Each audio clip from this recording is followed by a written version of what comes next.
의장께서 함께 하시겠습니다. 그리고 아프리카에서 온 25분의 청년부 장관도 이 자리에 함께 해주시길 부탁드리겠습니다.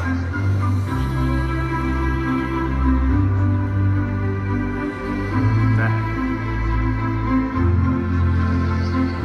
자, 준비가 되셨으면 협약서에 사인을 해 주십시오.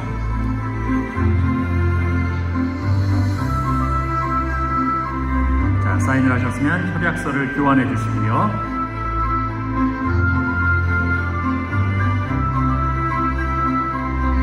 마저 사인이 진행됐습니다. 이제 이 자리를 기념하는 기념 촬영 함께 하도록 하겠습니다. 아프리카에서 온 청년부 장관도 함께 기념 촬영에 임하고 있습니다.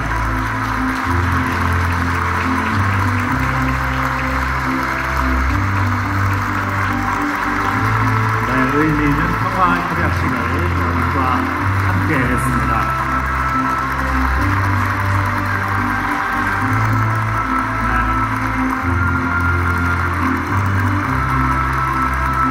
의미 있는 자리에 함께해 주신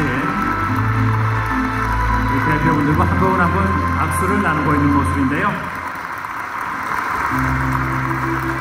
청년부 장관들과 또 함께한 의미 있는 시간입니다. 자, 이렇게 해서 평화 협약식을 함께 했습니다. 자리로 모시겠습니다. 함께해 주신 분들께 다시 한번 박수 부탁드리겠습니다.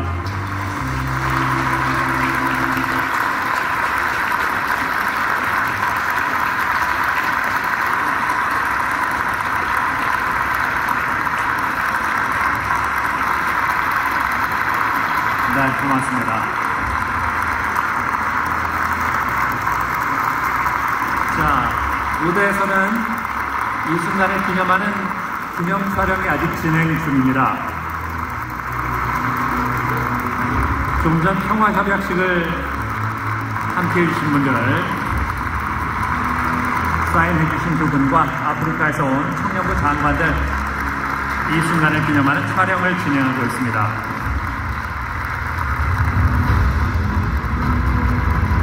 조금 전에 평화협약식의 취지에 대한 설명을 들으셨고요. 사인을 했고 협약식을 마치고 기념 촬영까지 함께 했습니다. 고맙습니다. 자리로 모시겠습니다.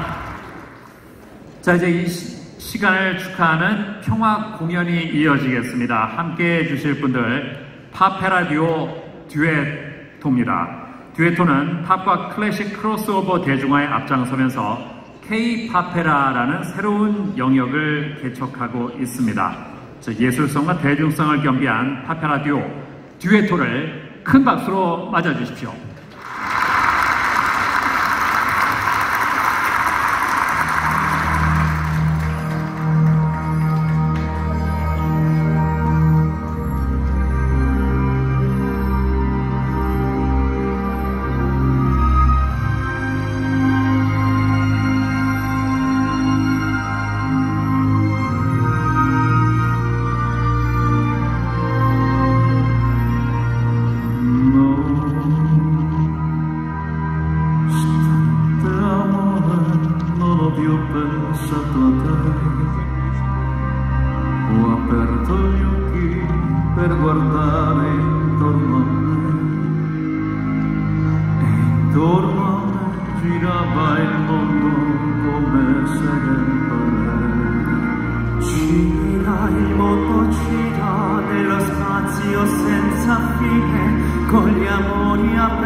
più pensato a te.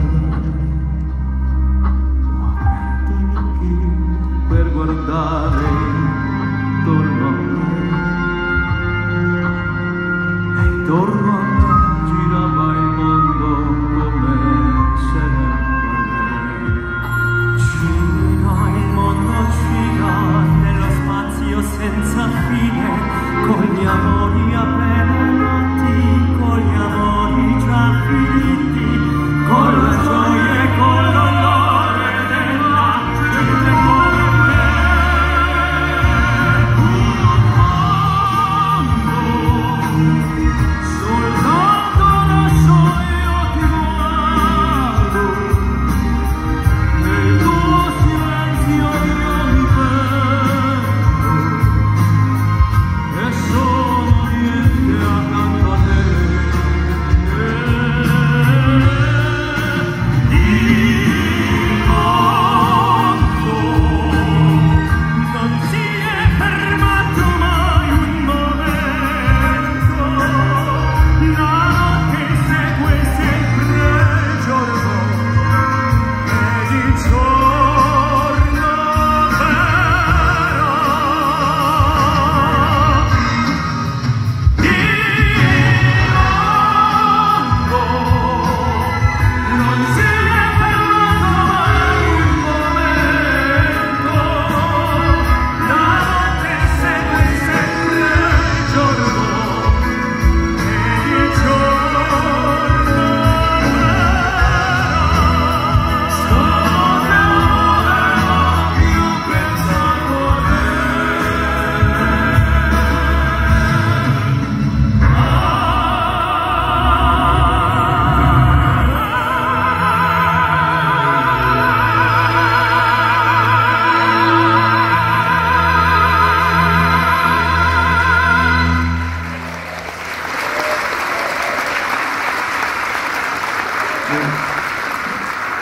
감사합니다.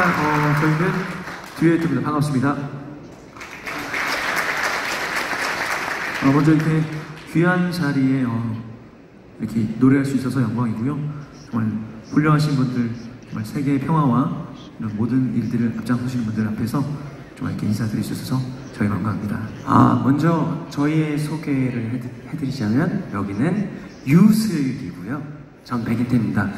이런 자리에서 저희가 노래를 해도 되나 싶을 정도로 정말 영광스럽다는 말 다시 한번 드리고 싶습니다. 네, 신통이란 곡과 신통의 세계를 위한 초석이 될 수 있는 의미를 담은 더 월드라는 뜻을 가진 노래 들려드렸고요.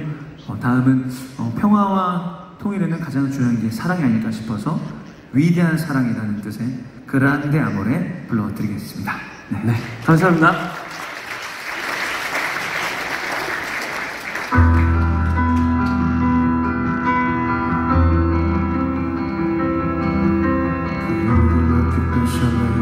Il profumo dolce della pelle sì, è una voce dentro che mi sta portando dove nasce il sole.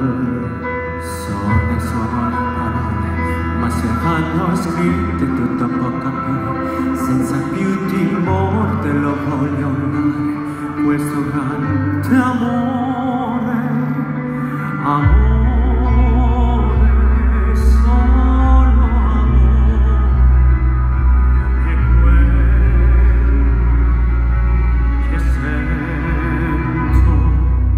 Dimmi perché quando penso solo a te.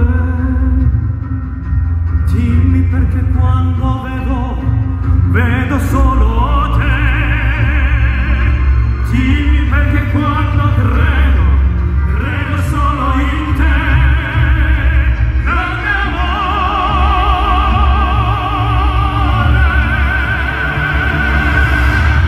Dimmi che non mi lascerai mai. Dimmi chi sei, destino dei giorni miei d'amore.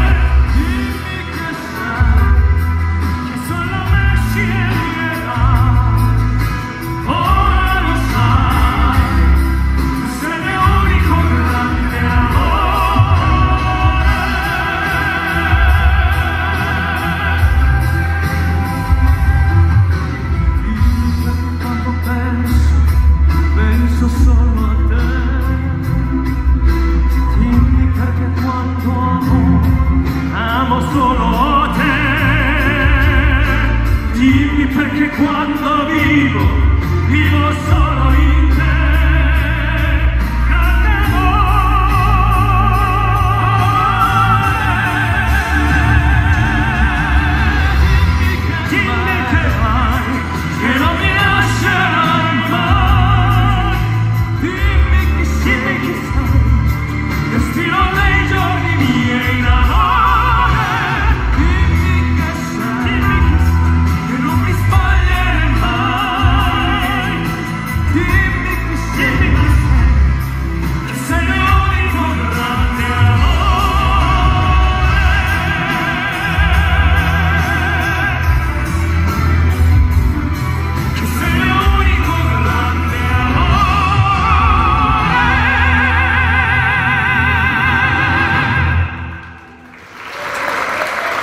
Thank you so much.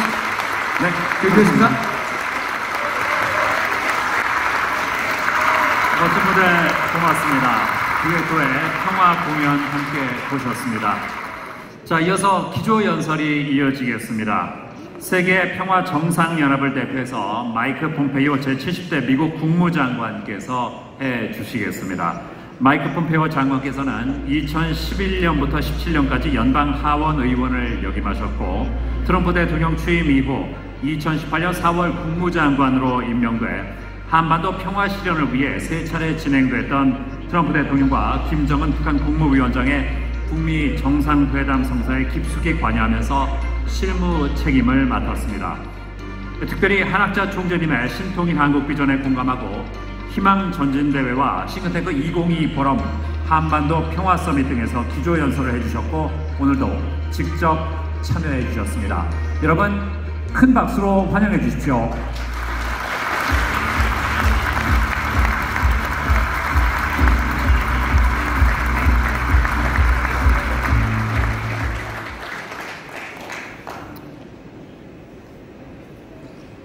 Thank you very much. It's truly an honor to be back with you. The last time I was here in February, those of you who were here, remember I scootered up on a little ramp here. It was very dangerous. You should know that my foot has healed in those last 4 months. The Lord is with us. Yes, God is good. God is very good, but the last 4 months, that is the only thing that is less fractured in the world. We've watched in the days that followed Vladimir Putin commits acts of aggression. We've watched the COVID virus continue to run rampant around the world. We saw an assassination of an amazing Asian leader and a dear friend of mine. We've watched the Chinese Communist Party threaten the democratic, peace-loving people of Taiwan in ways they have not done previously. No, these last 4 months have been difficult. And the people who have come here today, the people who join in the desire for peace, well, that makes our work just a little bit more important, a little bit harder, and we must renew our commitment to that. I, of course, want to thank Dr. Moon for creating this opportunity for us all to come together around the Universal Peace Federation. I want to thank the good people from the Washington Times who have delivered to the United States messages that they often don't find in other places, indeed delivered messages to the world that the world needs to hear. Dr. Feeney, or Prime Minister Feeney, it was great to see you. Thank you for bringing these great leaders from all across Africa to be with us here to pray and to work so diligently to deliver peace for every human being wherever they find themselves. You know, it's great to be the former Secretary of State because you can speak more freely. You can speak about things that are on your heart and that you know matters, and I thought today I'd talk about 3 things. I want to talk about truth, I want to talk about hope, and I want to talk about what it means for this group to be a federation. The truth is, when we talk about peace, sometimes think that's weakness, right? You talk about peace and you think about people who shake hands and aren't willing to use power and to deliver good outcomes for the people that they are tasked to lead and to represent. The administration that I worked in, you heard President Trump, you heard Vice President Pence, we desperately wanted peace. We wanted peace everywhere, but we were prepared to do the hard work to make that more likely. It need not be the case that those who speak the truth and those who want peace are victims. are those who fall prey to those who speak about peace, but who truly have an objective that is deeply different. Let me give you 5 examples from my time as Secretary of State.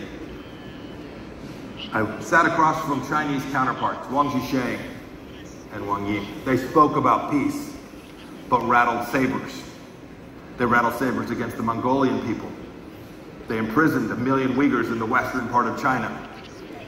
They killed Indians at the border in the Himalayas. They created risk with every one of their border neighbors. They moved against the Vietnamese who were simply trying to use energy that was in their own economic zone. No, they spoke about peace, but they delivered the risk of war, and they made freedom less likely. I met with the Taliban leaders in Afghanistan. I signed an agreement that became known as the Doha Agreement. It was a set of commitments to try and make that part of the world, a place that had been so fraught, where so many Americans and so many people from your nations had lost their lives over the last 2 decades. No, they spoke about peace, but during my time and subsequently, they did not deliver on that. The people of Afghanistan are less free. The women of Afghanistan have rights now today that are only a fraction of what they were just 18 short months ago. I'd say the same thing here on this peninsula. I traveled my first trip to Pyongyang. I left on Good Friday, 2018, to travel to Pyongyang on what was then a clandestine mission to meet with Chairman Kim. We were prepared, we had done all the hard work, but the most important thing that I did as I walked into the room that day was to pray. It was, after all, Good Friday, the darkest day in the Christian tradition. I left North Korea and returned home on Easter Sunday, which brings me to hope, which brings me to faith and to commitment. And the central thesis with which we were meeting with Chairman Kim, it was delivered to follow on what Dr. Moon and Reverend Young Moon had talked about for so long. Is there a way for this one people to join together and make life better for the people of the entire peninsula? I was mindful and am ever mindful that when you meet with Chairman Kim and you are seeking peace, there are 25 million people in North Korea that are rooting for you, even if the person who you are sitting across from may not be. I was always mindful too when I would meet with my counterparts from the Chinese Communist Party that there were 1.2 billion Chinese people that were rooting for better lives, for more freedom, and for peace. And so there is hope. It remains. That hope is real, and it will ultimately deliver good outcomes. But it has to be combined with the hard work that goes alongside us and the preparedness to demonstrate resolve and use power to make sure that that peace can actually be delivered. You know, back to truth for a second. Sometimes it gets muddy in the diplomatic world, or as we move around the world, we sometimes forget that when there is conflict, the parties are seldom equally responsible for that conflict. We should be fearless in calling out the aggressors. Does anyone think for 1 minute that had Vladimir Putin not moved into Ukraine, that the Ukrainians would have threatened a single Russian in Moscow? Does anybody think for a single minute if Chinese warships today engaging in exercises all around the freedom-loving people of Taiwan, if those ships went back to port, does one think for a moment that Taiwan threatens a single Chinese person in Beijing? Does anybody think for a second if the Taliban put down their weapons that it wouldn't be a freer and safer place? No, we should never forget who the aggressors are. Today there is lots of focus on trying to deliver peace in the Middle East. I worked on it diligently. We made it a better, more stable, more prosperous place because we simply, along with our friends and partners around the world, acknowledge the truth that the aggressor in the region was the Ayatollah. It wasn't the Arab Gulf states, it wasn't the Jewish people in Israel, it was the leadership in the nation of Iran that presented aggressive risk not only to Israel and to the Gulf states, but to each and every one of us. No, we know who the aggressors are, and we know who the lovers of peace are. And it is absolutely essential that while we engage, and we have dialogue, and we speak, and we hope and we pray, but we speak truth about those who are undermining the very efforts that you all came here to soul today, to work and to move forward. We know the elements of this peace. Prime Minister Rufini, you talked about it. This is about prosperity. It's about property rights, about freedom. It's about economic development for all peoples of the world. We all know that we want clean water and clean air for every citizen of the world. But we know too that delivering on the next generation of energy, clean energy that is sufficient and affordable for every person, especially those who are suffering today because they can't turn the lights on or they can't turn the air conditioning on, things that we take for granted in so many places of the world. We know that we must make sure that we deliver on this basic constituent of peace, the basic prosperity, the energy that is needed to deliver for the poorest food security, and deliver comfort and peace for those who suffer today. There is hope. That hope comes from speaking truth. Now I want to close by speaking about the idea of a federation. So we're here today as part of a gathering of the Universal Peace Federation. America is familiar with federations. We had one at the start. It was called the Articles of Confederation. It was insufficient for governing a nation, but it is wholly sufficient for assisting in delivering peace around the world. The very concept of a federation suggests that there is no center point. There is no command and control structure. Rather, what it requires is each of the constituent communities, each of the governments, each of the non-governmental organizations, each of the leaders, each of you in this room today, to remain resolved, to speak the truth, and to live in hope and with joy. This will not come, this peace, this universal peace, this will not come from the top down. This will come from the hard work and efforts of all of you in this room, by the various leaders that we have heard from today, making clear that we understand who the aggressors are and who the peace-loving people are, that we speak truth about this, that we are hopeful for our future and we are dedicating it to deliver it. No one will order peace.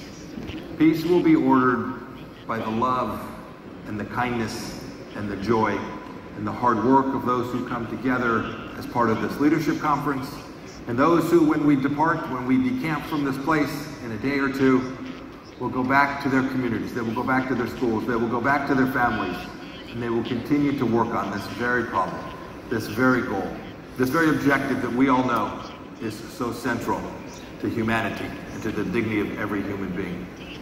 Bless you for taking time to come here. Thank you for the opportunity to speak with you. Let us all be truthful and hopeful, and let us, as part of this federation, deliver the very peace here in the peninsula and all around the world that every human being so desires and so deserves. Thank you, and may God bless you all. 말씀 잘 들었습니다. 마이크 폼페이오 제70대 미국 국무장관의 기조연설을 청해 들었습니다. 고맙습니다. 다음 기조연설은 세계평화경제인연합을 대표해서 짐 로저스 비랜드 엔터프라이즈 회장께서 해주시겠습니다. 세계 3대 투자가이며 재정분석가인 짐 로저스 회장은 퀀텀펀드와 소로스펀드 매니지먼트의 공동 설립자이며 RICI 창립자이기도 합니다. 미국 예일대에서 역사학을, 영국 옥스퍼드대에서 철학을 전공했을 만큼 사업과 투자를 넘어서 학문적으로도 대단한 조예를 갖고 있습니다. 여러분, 박수로 환영해 주십시오.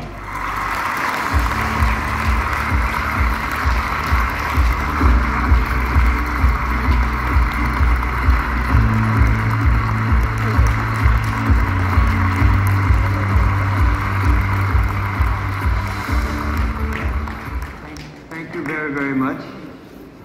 I am delighted to be here once again. Before I start, I do want to say, you know, what happened to in Japan to the Prime Minister, ex-Prime Minister, was a tragedy for all of us. It's an absurdity. There is never an excuse to murder someone. Never, ever, ever. And yet that's what happened.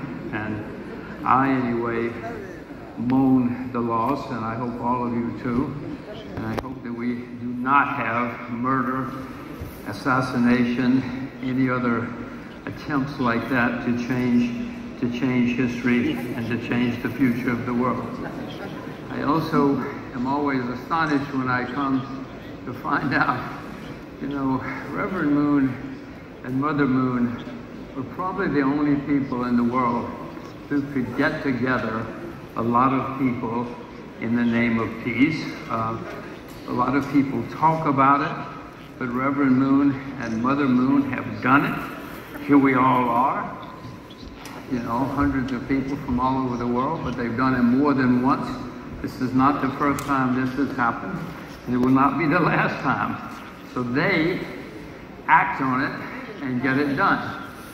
I was a little bit astonished this week in Korea that a Korean politician actually acted and said, no, we all have to say no if we're really going to get peace and change the world.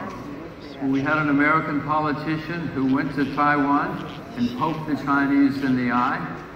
Chinese said, don't do it. She did it anyway. Poke, poke, poke. She came here to Seoul, and the president of Korea, Mr. Yoon, said, I will not see you. I don't want to be part of your war. I don't want to be part of your poke, poke, poke. So I hope that all of us have the strength and courage to say no. We're not going to have a war. We're going to change things. I heard a lot of people today talk about deterrence. Sure, deterrence is great. But what is even better is engagement. If we engage with other people, if we don't shoot ex-prime ministers, if we talk to them, we can probably change the world. The North Koreans say they want to talk to us. We say we want to talk to them, but nobody will do it. Mr. Yoon did it, started doing it anyway. Mr. Trump started doing it anyway. So I hope that all of us can act instead of just talking about it. And since we're talking about Korea, you know, if a Martian landed in Korea and looked around, he would say, what is this? What is this? You all speak the same language? You all use the same chopsticks? You all eat the same rice? You have the same ancestors? 500 years ago on the Korean Peninsula, a Korean general defeated an invading foreign army. They were all Koreans. That battlefield happened to be in what is now North Korea, but nobody said, wait a minute, this is someplace else. This is going to be North Korea someday. The soldiers all got together in what is now North Korea and defeated an invading army. And South Korea became and remained independent 500 years ago. And nobody was fighting about whether it was North or South. They were fighting because we were all Koreans. We all had the same ancestors. And Koreans today have the same ancestors. This can be done and should be done.